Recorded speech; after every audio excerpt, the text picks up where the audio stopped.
and this is my dog's situation, and can you help me? And Connection's the first. It's You've got to make so connection on important. its own. You've And got to get people to feel good about who you are without faking it. I mean, but being real available And the best part to do it is listening to their story.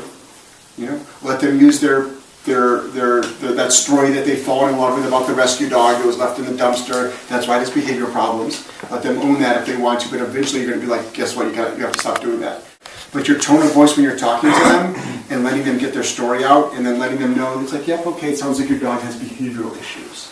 Like, don't use words like aggression. Your dog's like got some behavior problems. Wow, that's a big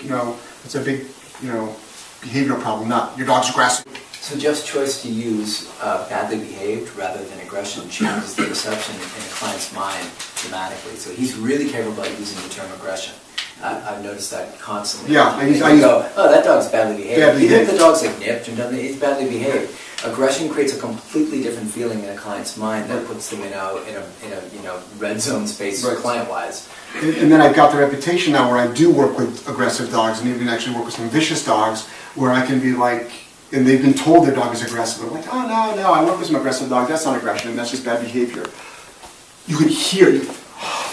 I mean, it's like you've given them like the biggest relief in the world. So that's a really big part of it. It's just giving them the confidence that you're the right one for them. But all the stuff we talked about yesterday got you the phone call most likely. Like I would probably say, not to talk sales, but my closing rate is 90%. Meaning 9 out of 10 people that call me hire me. I don't get shoppers. I don't get people that are just like, I'm checking out dog trainers. I don't get those people. So 9 out of 10 people hire me, and now it might be closer to 100% now that I'm doing this pre-qualification thing. Right. And something else, I think a lot of dog trainers, especially early on, feel like they have to share a ton of dog trainer knowledge and impress the client with, well, it sounds like you've got, in the third quadrant of behavior, you're, this and this is going on, and all that does is alienate the client. It doesn't create more connection. Right. And it's more about ego stuff and insecurity from you than it is about real connection and you feeling really confident. Because if you're really confident, you're just listening and you're trying to connect. Right. So tell me, what's going on?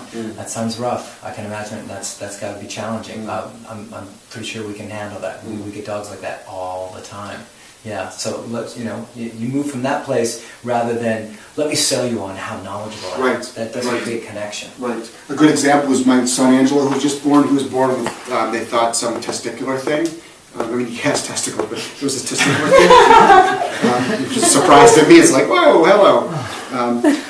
So they're like, he has to go in for a sonogram. And I'm like, all right. And then Linda kept like telling me all this technical stuff. I'm like, great, but what does it mean? He'll be fine. Great, that's all I want to know. It's like, I only want to know he'll be fine. I don't need to know about all the other stuff.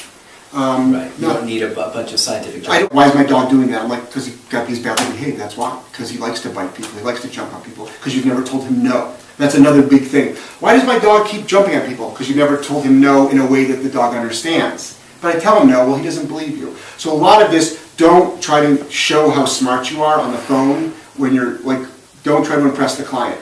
And even when you get into the house, don't try to impress the client. Impress them with connection and listening, not with all of your knowledge. Right. So that's really, really important.